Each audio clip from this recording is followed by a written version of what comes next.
부활은 우리의 기쁨이면서 또한 동시에 지극히 높으신 하나님께서 가장 크게 영광 받으신 그러한 사건입니다. 오늘 이 부활의 아침을 여러분과 함께 특별히 우리 사랑하는 자녀들과 함께 경배할 수 있는 것이 참 감사하고 복된 일인 줄로 믿습니다. 이 부활과 영광이 있기 위하여서 죽음이 있고 순환이 있고 고난이 있었습니다. 지난 한 주간의 여러분 고난의 주간을 우리는 또 부흥성회로 모여서 우리가 함께 또 주님이 주신 믿음의 성벽을 세우기를 사모하고 또 은혜를 구한 그러한 시간들을 보냈습니다. 감사하게도 참 많은 성도들이 이 부흥성회 기간 동안에 새벽 시간에 저녁 시간에 함께 참여해 주셔서 또 하나님이 주시는 귀한 말씀, 참 우리에게 필요한 말씀들로 채움을 받았습니다. 부흥성회를 마치고 바로 다음날 우리 이순영 권사님 또 소천하셨다는 소식을 들었습니다. 4월 10일 수요일 오후 3시에 집 안방에서 권사님 방에서 하나님의 부르심을 받았습니다. 입간과 또 위로 예배를 하기 위하여서 목요일 날 오전에 우리 성도들과 함께 장례식장을 찾았습니다. 그때 그 따님들을 통해서 또 우리 권사님의 부름받은 소식을 좀 더 자세히 들을 수가 있었습니다. 당신의 방에서 주무시고 계셨다고 하더라고요. 그래서 어머님이 주무시는 줄만 알았는데 나중에 이제 기척이 없어서 들어가 보니까 하나님의 부르심을 받았다고 합니다. 제가 권사님 입관하는 것을 자녀분들과 가족들과 함께 이렇게 지켜봤는데 권사님 모습이 참 평온해 보이고 참 고와 보이셨습니다. 감사하게도 이렇게 하나님의 부르심을 받는 그 순간에 병원에서 이렇게 고통 가운데 병상에 있다가 돌아가신 것도 아니고, 물론 권사님이 이제 나이가 93세셨거든요.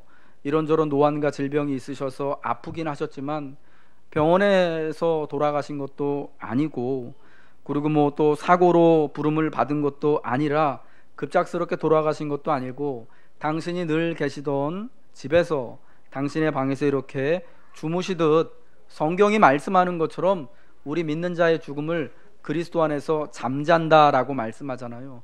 그렇듯 주무시다가 우리 하나님의 품에 영원토록 안기게 된 것이죠. 그래서 여러분 참 그 모습에 행복하고 감사한 것입니다. 그런데 여러분, 권사님의 이 죽음, 그리고 이제 장례를 집례하면서 참 이 죽음이 참 복되고 소망이 있는 죽음이다라고 생각하게 된 것이요, 그렇게 평안하게 누구나가 다 원하듯이 장수하시고 그러잖아요. 며칠 아프지 않다가 잠자는 것처럼 그렇게 돌아가셨기 때문에 그게 복되고 참 호상이다 라고 말하는 것이 아니에요. 사실 예수 믿지 않는 사람들도 그렇게 돌아가시는 분들 많습니다. 90세까지 100세까지 팔팔하게 사시다가 참 며칠 알지도 않고 자녀들 다 둘러보는 가운데 야 내가 이제 죽는다 라고 돌아가시는 분들, 예수 믿지 않는 사람들 덜어 있거든요. 그럼 여러분, 예수 믿는 우리들하고 예수 믿지 않는 사람들하고 죽음의 본질적인 차이, 근본적인 차이가 뭐냐? 여러분, 우리는 그 죽음을 통하여서 이제 주님과 함께 다시금 살아갈 부활의 소망, 부활의 믿음이 있는 사람들이라는 겁니다. 이 죽음이 이 이별이요 애통하고 애석하고 눈물 흘리고 아파하고 힘든 것일 수밖에 없지만, 우리에게 예수님께서 죽음과 사망의 권세를 깨트시고 부활하신 그 부활이 있기 때문에 예수 믿는 우리들에게도 이제 죽음이 그저 잠시 잠깐 거쳐 주님이 말씀하신 것처럼 처소를 옮기는 것뿐이지 죽음이 우리를 다스리고 지배하는 것이 아니라 도리어 죽음을 통하여서 부활의 영광에 참여하게 되기 때문에 그 죽음이 여러분 그 사망이 복되고 감사한 일이 되는 것이죠. 여러분, 예수님께서 십자가에 달려 순환을 받으시고 죽으시고 사흘 만에 다시 살아나셨습니다. 주님이 부활하심으로 말미암아서 이제 예수 믿는 제자들과 예수 믿는 모든 그리스도인들을 위한 부활의 보증, 첫 열매가 되신 것이죠. 죽은 자가 다시 살아날 수 있다는 것을 주님이 부활하심으로 보여주신 것입니다. 그래서 이제 예수 안에서 모든 죽은 자들이, 모든 잠자는 자들이 이제 예수님과 더불어서 부활의 영광 가운데 나와서 하나님과 더불어서 영원토록 영생함을 누리는 은혜, 여러분과 하나님 나라의 역사가 우리에게 현실로 이렇게 펼쳐지게 된 것입니다. 예수님은 사흘 만에 다시 살아나신 후 예수님이 하신 첫 번째 일은 뭐였냐? 바로 사랑하는 제자들에게 부활하신 주님의 모습을 보여주신 것입니다. 여러분, 예수님이 억울하게 돌아가셨잖아요. 죄인의 모습으로, 죄가 없으신 그분이 돌아가셨잖아요. 여러분, 예수님의 그 재판이 엉터리였다라는 것을 성경이 증언해주고 있지 않습니까? 그러면 부활하신 주님께서 우리 같다면은 어떻게 할까요? 나를 이렇게 억울하게 재판에 넘기고 고난 가운데 죽게 만든 저 빌라도, 그리고 그 당시 대제사장들, 서기관들, 예수님의 재판에 거짓 증인으로 섰던 그 나쁜 놈 찾아가서 봐라, 내가 부활했다, 이 나쁜 놈들아. 주님의 천군과 천사를 대동하고 가셔서 그냥 한 번에 그냥 다 그냥 응징. 우리 같으면 그럴 텐데 우리 같으면 그럴 텐데 예수님이 그러시지 않으셨습니다. 부활하시고 한 첫 번째 일이요, 그 믿지 않는 사람들 찾아간 게 아니라, 예수님 죽음에 넘겨진 그 악한 사람들 찾아간 게 아니라요, 지금 두려움에 떨고 있는 믿음이 없는 제자들을 찾아가신 것입니다. 그래서 부활의 몸을 그들에게 보이셔서 제자들의 두려움을 뛰어넘고, 제자들이 믿음 없음을 뛰어넘고, 제자들의 죄를, 제자들이 그 안에 있는 그러한 모든 불신의 죄악들을 뛰어넘을 수 있도록 주님이 부활하신 몸을 보여주셨다라는 거죠. 여러분, 부활은 제자들과 특별히 세상의 모든 것들을 뒤집는 사건이었습니다. 믿음 없는 제자들, 절망하고 두려워하는 자들이 이제는 담대함으로 믿음을 가지고 어디든지 나아갈 수 있게 하는, 죽음 앞에서도 두려워 떨지 않고 예수가 그리스도임을 전할 수 있는 사람들로 변하게 되어지는 그런 사건이었습니다. 부활은 죽음과 사망을 패배시키는 사건이었습니다. 죽음을 뒤엎는 사건이었습니다. 세상에 예수님을 죽게 만든 그 권세가 불의한 것임을 증명하는 사건이었습니다. 부활로 말미암아서 예수님과 하나님의 영광을 대적하는 사단의 권세가 꺾이는 그러한 놀라운 역사가 일어나게 되었습니다. 한마디로 예수 그리스도의 부활이 세상의 모든 것들, 제자들의 믿음과 소망을 비롯하여서 죽음과 사망의 권세와 세상의 모든 질서를 뒤집고 넘어서는 우주적인 사건이었다라는 거죠.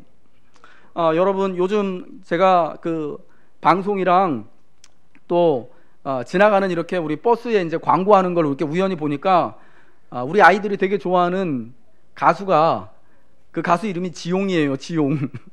이 가수가 나와가지고 광고하는 그 온라인 게임 그 광고가 있더라고요. 내가 이거 한다는 것 자체가 레볼루션 막 이러면서 하더라고요. 자기가 하니까 이거 뭐 대단한 거라는 거죠. 아니, 뭐 좀 유명한 애들이 좋아하는 가수가 그 오라가면 그게 레볼루션, 혁명이 되고 뭐 뒤엎는 사건이 되는 겁니까? 그런 게 아니죠. 진짜 레볼루션은 여러분 부활이 레볼루션인 줄 믿으시기 바랍니다. 죽음이 패배당한 사건, 그래서 죽음의 질서가, 세상에 그러한 권세의 질서가 무너진 사건, 세상의 이 무질서함 가운데, 죄악의 질서 가운데, 사망의 질서 가운데 하나님의 질서가, 하나님의 영광이, 하나님의 생명이 이렇게 이루어진 사건, 이게 여러분 진짜 부활이 레볼루션이고, 부활이 이 모든 것들을 뛰어넘는, 특별히 우리 안에 있는 모든 믿음 없음과 연약한 것을 뒤집고 넘어서는 그러한 사건이었다라는 겁니다. 부활은 우리의 두려움을 넘어서게 합니다. 부활은 나의 두려움을 넘어서게 하는 것입니다. 오늘 본문의 말씀 36절부터 38절 말씀 함께 읽겠습니다. 시작. 이 말을 할 때에 예수께서 친히 그들 가운데 서서 이루시되 너희에게 평강이 있을지어다 하시니 그들이 놀라고 무서워하여 그 보는 것을 영으로 생각하는지라. 예수께서 이루시되 어찌하여 두려워하며 어찌하여 마음에 의심이 일어나느냐. 아멘. 여러분, 부활하신 주님이 첫 번째로 하신 일이 왜 제자들 찾아가셨겠습니까? 왜 막달라 마리아, 그리고 왜 시몬과 요한과 나머지 제자들을 찾아가셨겠습니까? 그들이 예수님의 죽음으로 말미암아 두려워하고 있었기 때문이죠. 평강이 없었기 때문이죠. 믿음이 연약해져 있었기 때문이죠. 그래서 제일 큰 일, 제일 급한 일, 예수님이 제일 중요하게 여기시는 일, 제일 소중하게 여기는 사람들이 바로 그 사람들이잖아요. 바로 예수 믿는 우리들이잖아요. 그쵸, 여러분? 어린이 여러분, 예수님 누굴 제일 사랑하실까? 너희들 제일 사랑하시는 거예요.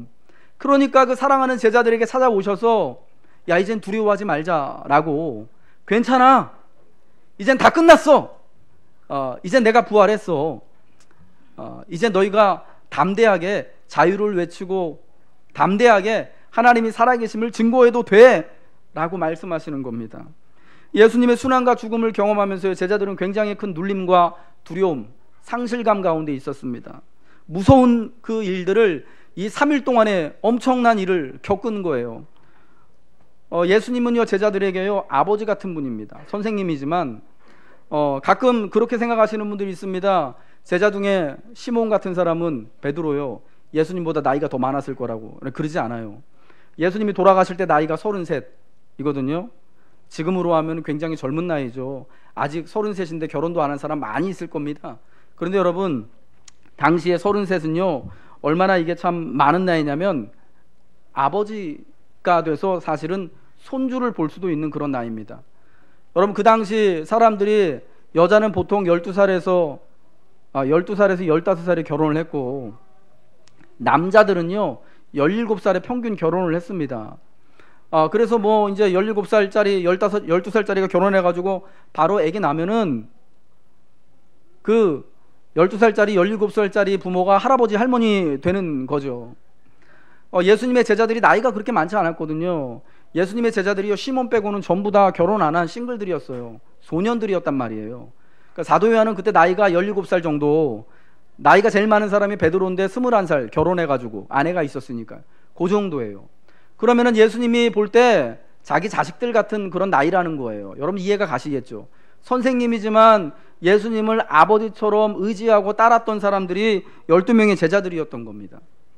여러분, 만약 우리 중에 아직 이러한 어린 나이에 소녀의 시절에 우리 아빠가 갑자기 사고로 혹은 억울한 일을 당해서 불의의 사고로 돌아가셨다, 운명하셨다. 여러분 그 마음이 어떨까요? 아프지, 그치? 굉장히 두렵고 나 이제 어떻게 살지? 우리 아빠가 없는데 나는 이제 어떻게 지내지? 여러분 이런 마음 당장 들 거예요. 제가 군대 갔다 오고 바로 복학해가지고 이제 4학년 때였는데요. 저희 아버님이 뭐 지금도 뇌졸중 때문에 계속해서 좀 치료받고 힘든 가운데 계신데 제가 4학년 때 처음 뇌졸중이 오셨어요. 어느 날 학교에서 그때 제가 이제 4학년이라서 신대원, 총신대학원 입학준비 공부를 하고 있었는데 어머니한테 전화가 왔습니다. 아버지가 몸이 이상하시다고, 너 빨리 가서 아버지 모시고 집에 오라고. 그래서 아버지가 일하시는 일터에 가서 아버지를 차에 태워드리고 아버지 차를 제가 운전하고 집에 왔다가 병원에를 바로 갔습니다. 그랬더니 뇌가 막혔다고 그러더라고요. 그래서 한 보름 동안인가 병원에서 입원해서 치료를 받고 막힌 곳을 뚫고 하는 일을 했습니다.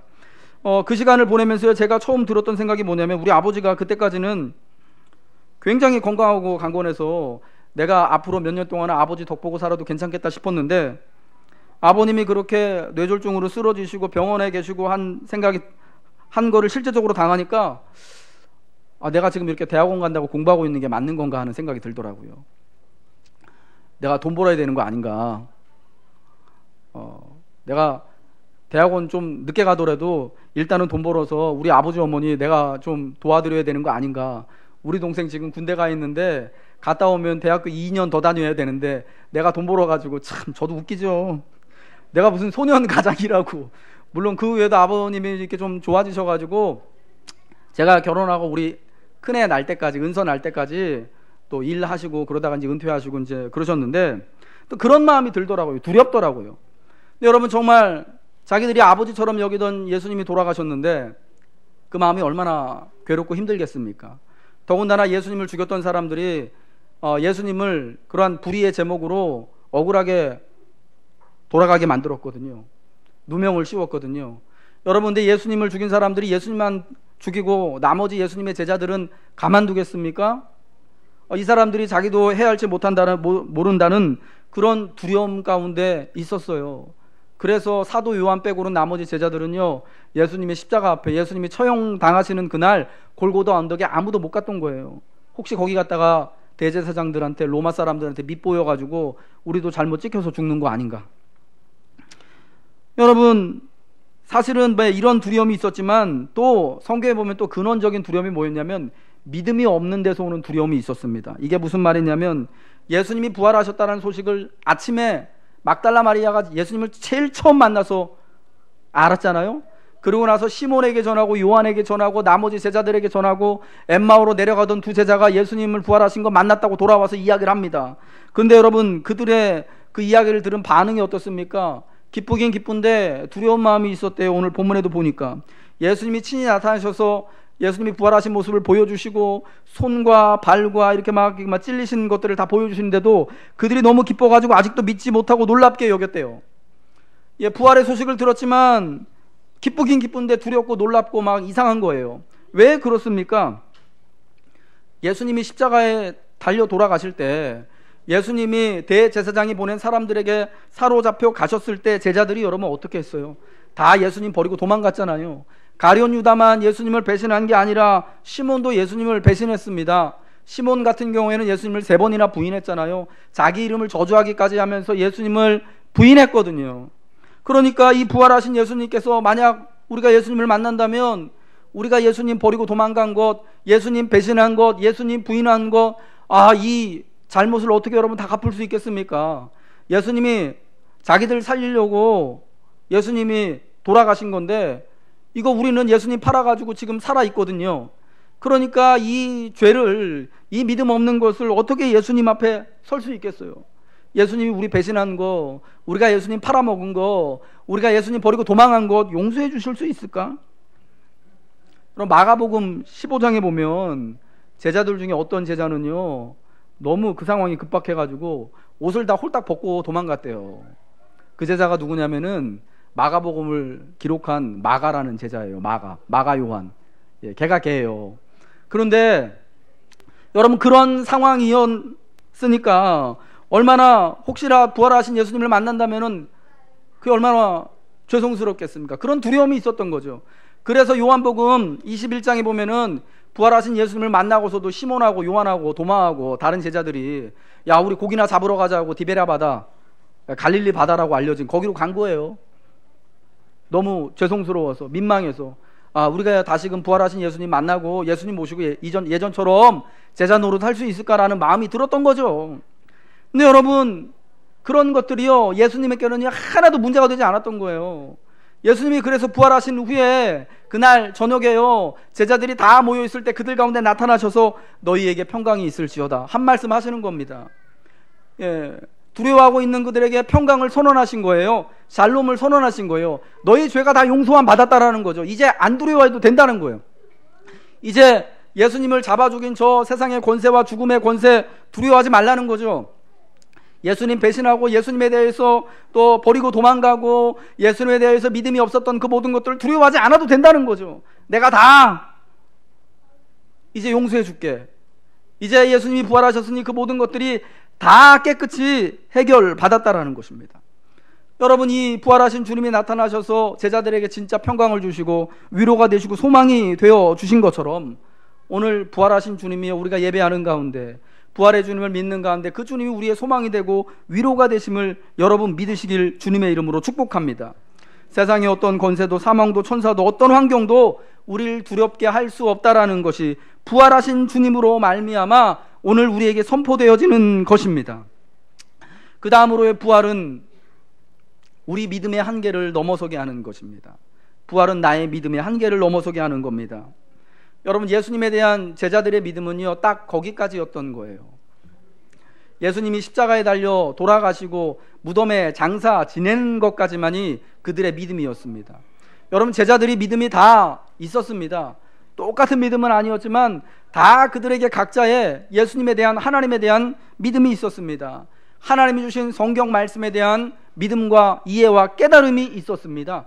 그런데 죽음 앞에서 그 믿음이요, 딱 꺾인 거예요. 멈춰선 거예요. 더 이상 그 죽음이라는 것, 그 사망의 권세라는 것, 그 두려움과 지금 제자들 앞을 가로막고 있는 그 장애물들요, 사망의 장애물이라는 것을 넘어설 수가 없는 그런 한계를 가지고 있었던 거예요. 그래서 여러분, 주님께서, 부활하신 예수님께서 제자들을 만나시고 아직도 부활을 믿지 못하고 의심하고 있는, 기뻐하지만 도리어 두려워하고 혹시 예수님이 아니고 영이 아닌가, 귀신이 아닌가 하고 있는 그들에게 손과 발을 보여주십니다. 그러면서 여러분, 예수님께서 너희 중에 혹시 먹을 게 있냐 하시고 구운 생선 한 토막을 잡수시잖아요.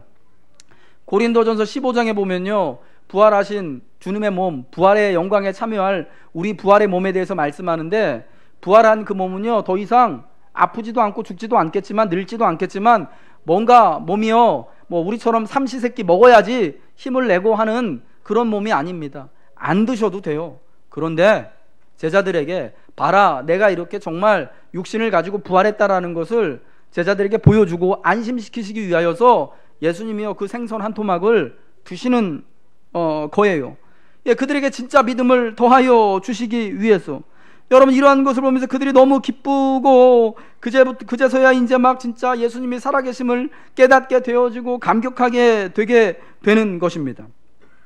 여러분, 예수님이 이 부활로 말미암아 제자들에게 그들이 가지고 있었던 나약한 믿음을 뛰어넘게 하는 여러분 믿음을 더하여 주신 것을 믿으시기 바랍니다. 그래서 오늘 우리의 믿음이 다 제각각이지만 우리의 믿음이 참 어떤 경우에는 나약하고 어떤 경우에는 우리가 믿음을 보이기도 하고 또 다른 경우에는 우리가 믿음이 없는 것처럼 보이기도 하지만 이 모든 것들을 다 뛰어넘는 진짜 부활의 주님을 맞이하고 부활로 말미암아 죽음의 권세도 사망의 권세도 우리를 애워싸고 있는 여러 가지 힘든 상황들도 극복할 수 있는 믿음을 부활의 주님이 우리에게 주신다라는 겁니다. 여러분, 이 예수님의 이 죽음과 부활 이야기를 보면서 우리가 참 이 사건이 정말 있었다라는 것을 또 우리가 신빙성 있는 이야기로 받아들이게 되는 이유가 뭐냐면 이 부활에 대하여 죽음에 대한 이 제자들의 태도가 되게 사실적으로 보여주고 있기 때문입니다. 이 죽음과 부활을 맞이하면서 제자들이 모습이 어떻습니까? 믿음이 하나도 없잖아요. 다 도망가고 예수님 진짜 살아나셨나? 도마 같은 제자는 예수님 진짜 만져보기 전에는 나 믿지 못하겠다고 하고 시몬은 예수님 만나고도 이제는 끝났다고 고기 잡으러 간다고 다시 돌아가고 되게 패배한 그런 실망스러운 모습이란 말입니다. 여러분, 그래도 그들이 사도들이잖아요. 그들로 말미암아서 교회가 세워지잖아요. 교회의 영웅들이거든요. 그럼 세상에서 하는 것처럼 우리 교회 선생님들, 우리 교회 사도들을 조금 더 영웅적인 모습으로 예수님처럼은 아니지만 그래도 그렇게 믿음 없고 배신하고 참 두려워서 벌벌 떠는 모습으로 그리기보다 뭔가 굉장히 영웅적인 모습으로 12명의 사도가 한 명도 배신하지 않고 예수님이 십자가에 달려 돌아가실 때 다 주님과 함께 죽으려고 했으나 예수님이 말리셔가지고 잠깐 물러섰더라. 이런 식으로 하면은 그게 지어낸 얘기이죠. 그런데 제자들의 실패 이야기를 고스란히 드러내요. 되게 재밌는 거는 마가복음 16장 9절에 보면은 막달라 마리아 이야기를 하거든요. 그 예수님이 부활하신 안식 후 첫날 주일날 아침에 예수님의 부활을 처음 경험한 사람. 근데 이 막달라 마리아를 어떻게 설명하냐면요, 전에 일곱 귀신을 쫓아내어 주신 막달라 마리아에게 먼저 보이셨대요. 여러분, 제자들이요 이 막달라 마리아를 통하여서 예수님이 부활하신 소식을 들었는데 믿지 못했습니다. 여러분, 왜 그랬을까요? 부활이 일어나리라고는 전혀 눈꼽만큼도 생각할 수 없었기 때문에 그런 거예요. 더군다나 지금 이 부활을 이야기하는 사람, 예수님 부활하셨대, 내가 부활하신 예수님을 만났어라고 지금 말하는 사람이 누구라고요? 막달라 마리아인데 전에 7 귀신 들렸던 여자예요. 여러분, 우리 중에 죄송합니다, 귀신 들린 사람이 되게 좀 마음이 아프신 분이 막 조현병이라고 그러지, 요즘에는 귀신 들린 거를 조현병 걸리신 분이 그런 얘기를 한다고 생각해 보세요. 여러분, 믿어질까요? 안 믿어지죠. 그래서 제자들이 못 믿은 거예요. 그래서 시몬이요 무덤가까지 달려가가지고 안에 들어가서 봤는데 예수님의 시신이 안 보여? 이게 되게 이상하다 그러면서 집으로 돌아간 거예요. 그 사실을 믿지 못하고. 왜냐면 이 부활의 첫 번째 증인이 막달라 마리아였기 때문에. 여러분, 이게 성경이요 그래서 자세히 이렇게 살펴보면 굉장히 재미있는 거예요. 왜 하필이면 전에 7 귀신 들렸던 막달라 마리아에게 예수님이 첫 번째 보이셔가지고 그러셨을까? 여러분, 그만큼 부활의 이야기가 신빙성 있는 진짜 일어난 사건이기 때문에 거기다가 더하거나 첨가하거나 뺄거나 할 게 없는 거예요. 그러니까 그 이야기를 하는 것입니다. 만약 여러분이 이제 부활의 소식을 듣고 밖에 나가서 우리 교회에 이제 사람들 전도하기 위해서 복음을 전하는데, 야, 우리 교회 목사가 옛날에 이렇게 했다더라. 옛날에 귀신도 들렸었고, 옛날에 정말 이렇게 못된 짓도 했고, 이런 사람이어서 지금도 그런지도 몰라. 뭐 이런 얘기 하면은 여러분 사람들 우리 교회 올라 그럴까요? 예, 안 올라 그러겠죠. 어쩐든지 간에 막 목사 포장해가지고 뭐 잘난 것도 없는데 우리 목사님 너무 인자하시고 참 뭐 좋고 막 이런 얘기 여러분 많이 하잖아요. 예, 여러분 혹시 밖에 나가가지고 전도하실 때 예, 저에 대해서 너무 좋게 얘기하지 마세요. 복음만 얘기하시면 됩니다. 예. 여러분 진짜 부활이, 주님의 부활이 영이 아니라 진짜 살과 몸을 가지고 계신 예수님의 부활이셨기 때문에 여러분 그것을 직접 경험한 그들이 정말 이제는 믿을 수밖에 없었던 거죠. 45절 말씀에 이에 그들의 마음을 열어 성경을 깨닫게 하셨다라고 예수님이 말씀하십니다.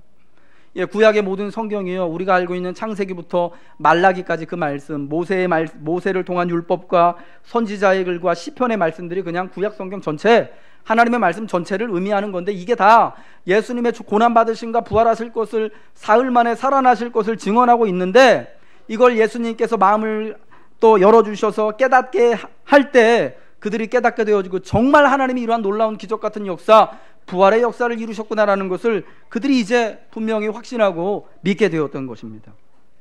여러분, 이 부활은 우리의 믿음을 든든하게 하고 우리의 마음이 열리고 우리가 분명히 성경의 말씀을 깨닫게 되어지고 우리의 마음이 더 이전보다 더 든든하게 자라가는 여러분 그러한 놀라운 은혜를 부활을 통하여 우리가 맛보게 되는 줄 믿으시기 바랍니다. 여러분, 저의 믿음이 다르고 여러분의 믿음이, 각자의 믿음이 다 조금씩 다르지 않습니까? 근데 여러분, 우리가 이 부활하신 주님을 우리가 만나게 되면요, 오늘 이 예배 가운데 주님이 영으로서 우리와 함께 하시는데 그 주님께 감사하면서 감격하며 부활이 진짜 일어났음을 믿음으로 우리가 알고 선포하고 내가 이 부활의 주님과 함께 동행하겠다, 주님이 오실 때까지 내가 주님을 증거하면서 믿음으로 살겠다라고 다짐할 때 주님이 우리 가운데 함께 하시는 거죠. 그래서 어떤 사망도 어떤 권세도, 여러분 우리가 살고 있는 우리 삶의 여러 가지 질곡들이 있잖아요. 마음이 아프고 상하고 때로는 죽음 같은 그런 상황, 자녀들 때문에, 건강 문제 때문에 억울한 일을 당하여서 있을 수밖에 없는 그 모든 것들을 믿음이 극복하게 해주는 은혜를 주신다라는 겁니다. 여러분, 마지막으로 부활은 우리의 죄악을 넘어서게 하는 것입니다. 부활은 나의 죄악을 넘어서게 합니다. 47절 말씀이요, 우리 같이 읽겠습니다. 시작. 또 그의 이름으로 죄 사함을 받게 하는 회개가 예루살렘에서 시작하여 모든 족속에게 전파될 것이 기록되었으니. 아멘. 예수님이 십자가에 달려 죽으심은 내 죄를 대신하시기 위한 것이었습니다. 그래서 예수님이 죄가 없으신 그분이 우리 죄를 대신하여 화목제물로 달리신 것이죠. 그리고 그분이 사흘 만에 부활하셨습니다. 선지자가 이사야 선지자가 700년 전 예언한 말씀대로 그분이 징계를 받음으로 우리가 평화를 누리고 그분이 채찍에 맞음으로 우리가 나음을 받게 된 것이죠. 예수님이 십자가에 달려 돌아가신 사건은 그래서 사실은 내가 죽은 사건입니다. 나의 죄악이 죽은 사건입니다. 예수님이 사흘 만에 부활하셔서 이제 죄 사함을 받게 하는 회개를 선포하신 것은요, 예수님이 십자가 위에서 우리의 모든 죄악들을 다 해결하셨음을 말씀하시는 겁니다. 예수님이 화목제물로 우리의 죄를 대신하여 십자가에 달리셨거든요. 여러분, 그 화목제물은 온전하고 흠이 없고 완벽한 것이었습니다. 단번에 이 땅의 모든 죄악들을 다 하나님 앞에 해결하는 여러분 그러한 사건이었던 것입니다. 그래서 이제는 누구든지 부활의 주님을 믿고 내가 죄인임을, 주인이 아니라 내가 죄인임을 고백할 때 우리의 모든 죄악들, 내 이전의 죄뿐만 아니라 앞으로 지을 모든 죄까지도 다 주님이 이미 다 값을 치르시고 pay off, 이제는 더 갚을 거 없다 라고 주님이 선언하신다라는 겁니다. 여러분, 우리에게 어떤 죄악이 있습니까? 어떤 삶의 무거움과 죄의 무거움이 있습니까? 부활하신 예수님 앞에 나의 죄를 회개하며 나아갈 때 주님은 이미 우리의 모든 죄를 용서해 주셨기 때문에 우리에게 평강을 주시고 우리에게 믿음을 더하여 주시고 부활의 영광에 우리를 참여시켜 주시는 은혜를 주시는 겁니다. 사랑하는 여러분, 부활은 죽음과 사망을 넘어선 사건이었습니다. 부활은 세상의 질서를 바꾸고 사망의 질서를 뒤집는 사건이었습니다. 부활은 세상의 권세, 예수님을 불의하게 십자가에 매달아 죽게 만든 세상의 그 권력과 권세가 허망한 것이고 아무것도 아니다라는 것을 증명하는 것이었습니다.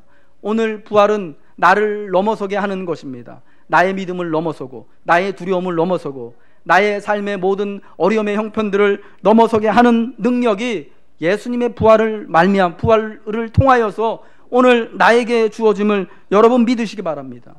우리가 부활하신 이 예수님을 우리 마음으로 경배하며 나의 죄를 내어놓고 기쁜 마음으로 회개하며 부활의 이 은혜가 나에게 있기를 간구할 때 주님이 우리를 찾아와 주시는 거죠. 그리고 주님이 이 땅에 다시금 재림하실 때까지 우리와 영원토록 함께 동행하시면서 하나님이 이제 구원받은 우리들을 위하여서 예비해 놓으신 부활의 그 영광 우리에게 허락하여 주실 줄로 믿습니다. 여러분, 우리가 당하여서 절대 넘기지 못할 것만 같은 두려움들, 아픔들, 위기들, 상실감, 믿음 없음의 모든 것들 바로 이 주님의 부활 앞에 다 뒤집어지고 넘어서게 되는 역사가 오늘 여러분에게 있기를 주님의 이름으로 선포합니다.